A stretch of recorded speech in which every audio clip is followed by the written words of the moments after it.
Wiw, ano ba yung difference ng cutout sticker sa printed sticker? Okay. Unahin natin yung printed sticker. Ito yung sample ng printed sticker. Ito ay pinrint natin dun sa ating printer. Okay? So, pinrint natin yan and then kinat natin sa ating cutter plotter or sa Cameo para makuha natin yung ganyang design.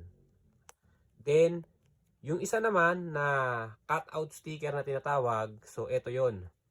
So, ito ay hindi piniprint. Ito siya, buo siyang sticker. Ayan, ito sticker to na malaki. Nakaroll, okay?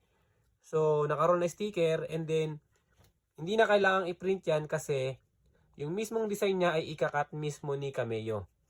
Tulad itong ginawa ko kanina yan.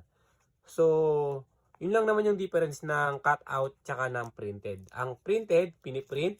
Ang cutout ay hindi na piniprint sa printer. So, isang buong sticker siya kinakat dun sa kung anong hugis na gusto mong mangyari dun sa iyong cutout sticker.